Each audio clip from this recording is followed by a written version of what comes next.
Deltia, you never do leveling builds. Wrong! Deltia from Deltia's Gaming. Laceration. This is a lobby PvE slash PvP build for the Dragon Knight. Yes, Dragon Knight leveling build 1 through 25.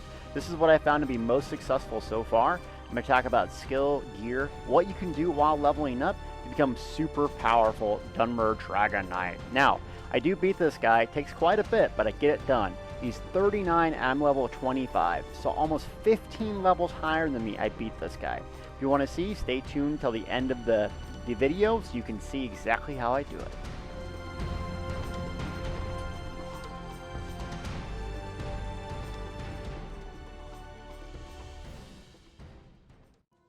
You guys wanted a lobby build, you got one. Laceration. God, doesn't that sound cool? I'm using a Dunmer Dragon Knight for this. Highly recommend Dunmer as a race. It has flame resistance, more magic. It's just made for Dragon Knight. The most important passive, I think, for the Dunmer race-wise is Flame Talent. This is incredible on Dragon Knight. You only get this at level 25. So what I want to do is talk about how this build works in stages. This is a stage build, hitting 25. I'm going to do the same thing from 25 to 50. So this build is going to be basically to get you to VR1. I'm also going to do each class just similar to like this. So a Templar, a Nightblade, and a Sorc. So there will be something for everyone. Okay, so essentially what happens is from roughly level 1 to 15, I play a certain way. And the optimal way to play this at level 25 is different than when you start out. You start out, you're not going to have access to a lot of abilities. You're not going to have access to any self-healing, basically. As soon as you get done with the tutorial, you got 3 skill points. So you basically get 4 abilities. Yes, 4. So what I do is I put 1 point into each skill line. So I'd go Ardent Flame. And in fact, let's show you how I did this. So through 1 through 15, this is what I did. I used Extended Chains. I used Hardened Armor. I use Obsidian Shard. Ironically, people don't know this, but you actually do get a 4th ability over here, Soul Trap. That unlocks just for doing the main story quest. You actually can start out with 4. As soon as I get another skill point, I put it into Restoration Staff. I took Illustrious Healing Morph on this because I'm pretty much playing solo and leveling, so that's kind of what I did. And so I equipped the Restoration Staff and had these abilities probably till about level 15. The reason being, I used Extended Chains to pull on targets, and then Stone Fist to control them and stun them, and then Hardened Ward as a buff. I think everyone needs a self-heal starting out. So for me, this worked very, very well. I could self-heal, I could stun control enemies and do damage.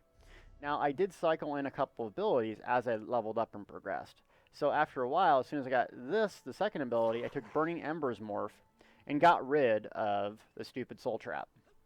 So that's the second point that I make. Now with this, you could literally play just like this all the way to 15. Why level 15? That's when you get your second bar. So when I got level 15, what I did is equipped a Destruction Staff on my back bar. So I still kept Restoration Staff my primary source because that was really significant because I need that self-healing. So I put my Destruction ability on my back bar, and I picked up 2 of the abilities right away in Destruction Staff. Destructive Reach, Elemental Blockade. So that was my main source of damage, along with a couple Ardent Flame abilities, Burning Embers, Engulfing Flame. So those 3 things, along with Obsidian Shards. That's kind of what I used from 15 until Green Dragon's Blood. Once you get Green Dragon's Blood, this is utterly amazing. This is your major self-heal. Now, you don't have to have the morph. It's still the base ability is amazing. Once I got Green Dragon's Blood, then I dropped my Restoration Staff. Why? Because I have a self-heal. I went to Sword and Shield. Reason why Sword and Shield is, as a Dragon Knight, I have some good blocking passives. So reduce the cost of one-handed Sword and Shield abilities, reduce cost of blocking. That's how we do basically protect ourselves here as a Dragon Knight, even at a lobby level, just blocking, mitigating that damage. So I pick a Sword and Shield up right away. And this is pretty good, less fast cost, but really the Fortress passive is your main passive that you want. So as far as starting out, I took Puncture because you have to take one skill right away, and then Low Slash. But the really nice one starting off is Defensive Stance. Defensive Stance is basically a reflect. So you can reflect a back an ability, which is kind of your bread and butter as a Dragon Knight. being able to like take spells and range projectiles and reflect them back. So I got Sword and Shield, did that.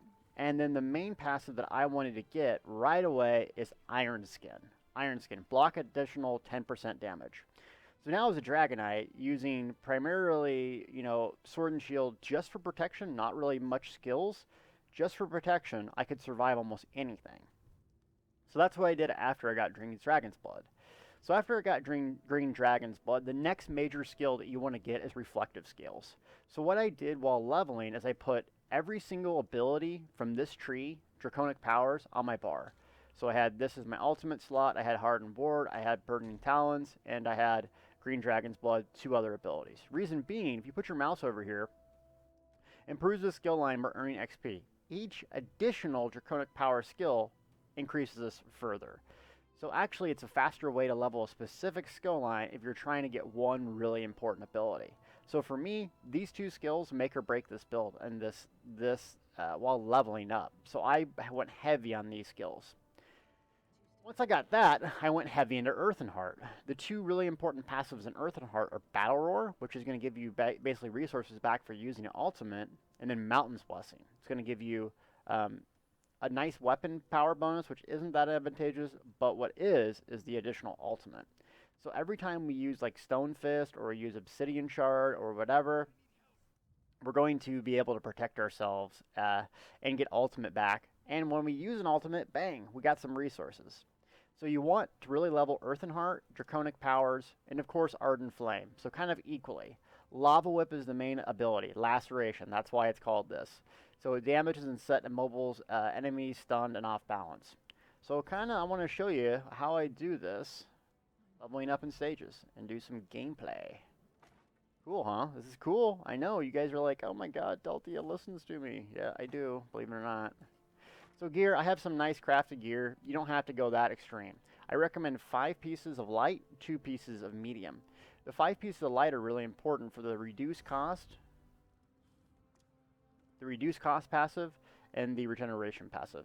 Make sure you put your points in here right away. Any skill points you get, you really, really want to pump these passives up. It's going to make a big difference in your gameplay.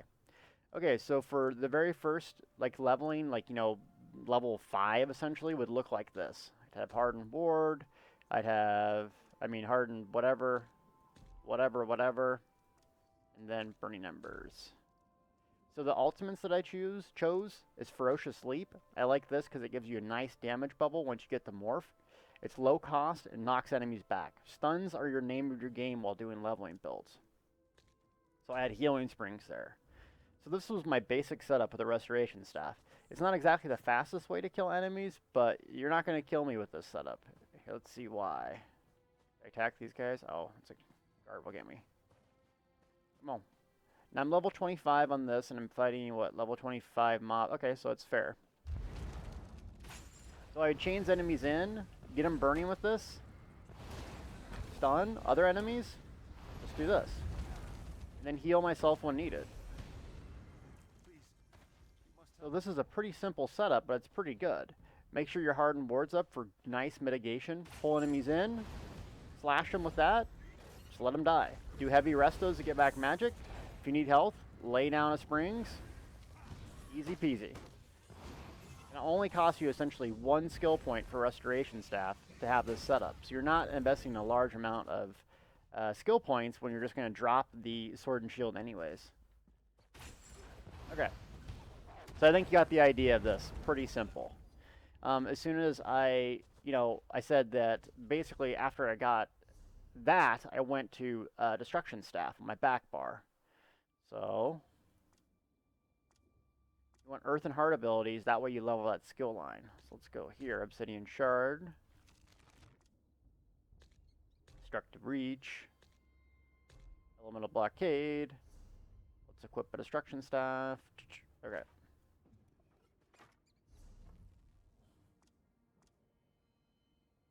And I like Burning Embers here, or Burning Talons as a route. So essentially what I do here, let's go find some little tater tots, is all I would do is use my 5 key as my major source of protection, which is Obsidian Shards. So I don't really have any self-heals, but I have a bubble, and that's how I prevent dying. Pulling enemies, I'd root them down with talons, like this, or I'd knock them away. Simple as that. So that wasn't a good illustration. They died so fast. See, Dunmer passives? Dunmer's pretty damn good. There's a reason people play Dunmer Dragonites. So this knockback, destructive reach, super long range. Look how amazing this is for leveling. They just can't get near me. By the time they do, they're dead. So that's what I had until I got Green Dragon's Blood. Once I got Green Dragon's Blood, I went to my main Sword and Shield bar. So for Sword and Shield starting out, I just did basically low slash, which I just had on there to level the skill line up. You want to get defensive stance right away. Once you get defensive stance, my bar kind of looked like this. Let me show you. I had a Obsidian Shard. So I had a Burning Embers, Obsidian Shard, this, defensive stance, and Green Dragon's Blood. So what I do here is I have a nice way to shield myself of spells. So if I'm fighting a boss, I could always reflect back big spells. It's going to prevent my death. Of course I had Green Dragon's Blood, so it's God mode for Dragonites once you get Green Dragon's Blood. Come on, there we go. So all you do, you don't really need a pull because you can stun them at range with Obsidian Shard, get them burning, dead mode. These guys are dying way too fast. Here we go. Watch this. Yeah, Ferocious Leap, baby. Isn't that sick? Okay, here's a world boss. Let's see if we can beat him with this setup. Whoa. Oh, it's a gargoyle too. Oh, I don't know. I have to go my major skills here for that, which I'll show you. So, got my reflect up, got my Dragon's Blood, I stun, heavy attack in, and then just do this. Root them with talons as they get closer, block when you need extra damage or when you need to mitigate damage, and that's it. So that's a pretty good effective way till you get Flame Lash. Once you get Flame Lash, load this up. You get Flame Lash as your major source of damage because you lash targets, hence Laceration, and then you also set them off balance once every 5 seconds. Stuns is the name of the game. Especially with Shield Charge here, now you have two sources of stuns essentially. One is a magic-based one is a stamina-based one. So regardless, you're going to have a way to stun and manipulate targets. And I got Burning Talons here, and then of course Reflective Scales. Just got that. Reflective Scales reflects back at enemies. Pretty simple, right? You can still kind of use a poor man's version of this with defensive stance. That's only going to reflect back one spell. This is any projectile, bow, whatever. So it's better in terms of leveling in PvP, but you know you can go this route if you need to. Green Dragon's Blood. I got my back destructing bar with shifting standard, though if you really want extra protection, go Magma Armor. Magma Armor, you're not dying for a long time, and it has a 200 ultimate cost, so it's much, much less. So let's see if we can't beat this nasty gargoyle here. Ooh, this is one of the harder world bosses. If I die, you know, it's gonna make fun of me. Alright, so I got him. I'm just gonna beat on him Laceration style. This guy has a big heavy. Guess what? I'm a Dragonite. I can block a lot. Block, heal myself. Dodge roll out of that poop. Ultimate's up. Good, because I'm taking a lot of damage.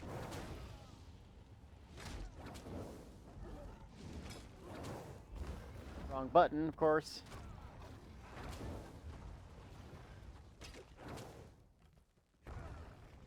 Big hit, Sword and Shield, here we go. It's getting low, we're both low. Who's gonna win? Oh, Green Dragon's Blood. Ugh. Oh, I died. Damn it. Let's try again. That was a good fight. His regeneration is really, really high, and so is mine. So let's see if we can't get this little sucker. Let's change some things up here. We need to do a little bit more damage, not be as defensive.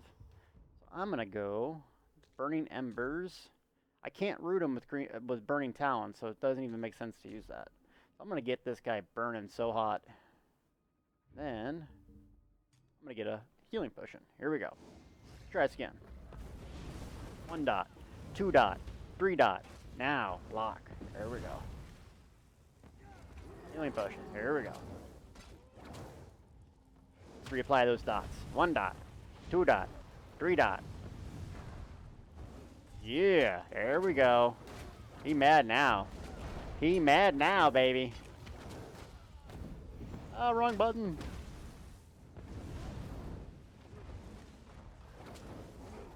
Okay. So we got him down. And the reason I didn't re-record this is I wanted to show you guys that, number one, it's okay to fail. It's okay to die. Try different things. Not everything always works. Like that boss, for instance, my main source of CC, Burning Talons, wouldn't work on him. So it doesn't make sense to use that on a boss that's it's immune to CC like that. So these two CCs, or three actually, are basically worthless. So my back bar, it's just a DPS race. If I can do more damage than he can self-heal, I'm going to beat it. Essentially, it's okay to try new things, and if you don't succeed, try again. I'm not letting that sucker beat me. I'm going to beat his face in, and you guys saw it. Okay, so, but for targets that can be CC'd like this, it's just easy mode. Let me show you a couple tricks here. Doesn't that look cool, though? It just looks sick. Ooh, bug loss. Okay, this summoner here will summon some Daedra.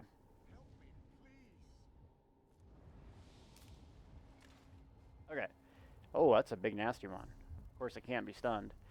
Invasion or shield charge. What it does is it stuns an enemy for 2 seconds. Okay, why is this important? Because Lava Whip, you can only set an enemy off balance once every 5 seconds. Lashes enemies for flame damage and sets off balance or stunned enemies off balance. So, if they're stunned and then you immediately Lava Whip them, then they'll be set off balance. Why is setting off balance important? If they're set off balance, have that little circle on their head, then you can heavy attack them and stun them again.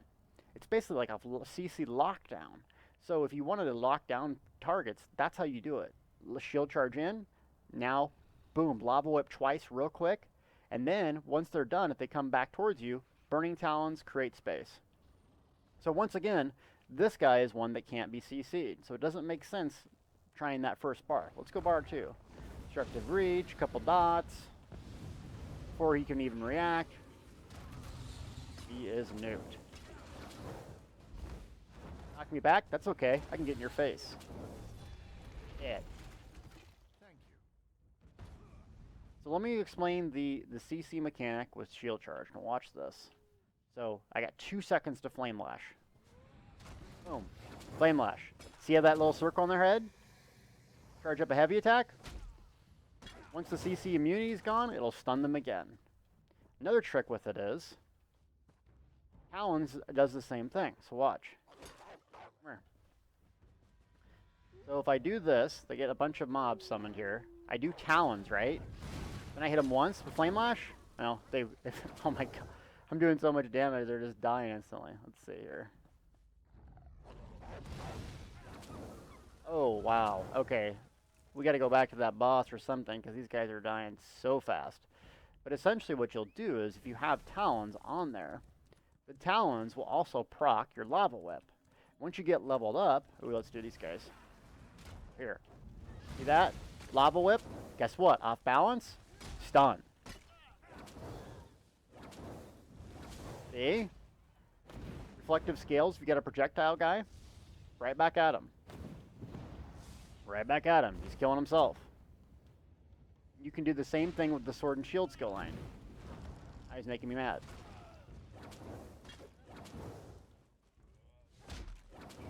It. Heal. So this is how this works. This is really advantageous for PvP as well. And this is actually what I use in PvP at endgame. Even with these skills, it's still that effective. It's all about stunning and controlling your targets. So this guy's flying. I know Talons isn't going to work on him, but Invasion will. Lava Whips. Big thing on his head. Big old heavy attack. See ya. It's that powerful. So the back bar really is for when you can't manipulate a target, like we died over there at that boss, because I couldn't stun them. So if you can't stun them, just do so much damage to them, but they can't do anything. This guy's not going to be a good example because he's going to die in 3 seconds, but you get the point. Alright. See ya. I highly recommend Dunmer. As you can see, Dunmer is just the pairing racially with this. Yes, you can almost do anything else, even a Nord, but you're not going to have the same results at endgame. You're just not. I mean, as had Nord as my main, I can notice a monster difference with this guy. Okay, So that's just a quick rundown of Laceration 1 to 25. I hope you guys enjoyed this video. It's more geared towards people leveling up, and then I'm going to show you do some PvP with it, even at lobby level. I'm also a vampire. I highly recommend not to go vampire, actually, especially if you're going to do PvP with the fire ballista. Reason I'm doing vampire is I want to unlock the skill line and get bat swarm, see if it's good. Let's try out supernatural recovery. And I'm a dumber, so I have that decent fire resist. So for me right now, it's just might as well level it up. It does make things harder though. So let's see if we can't kill this guy. I'm still mad at you for killing us, bro. We are gonna burn you down so hard.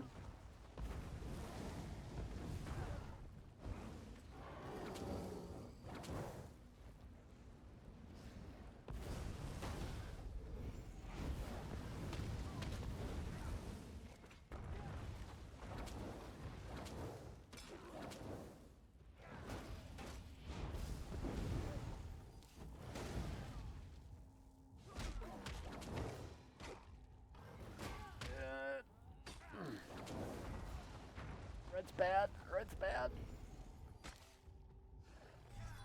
Ultimate. Yeah!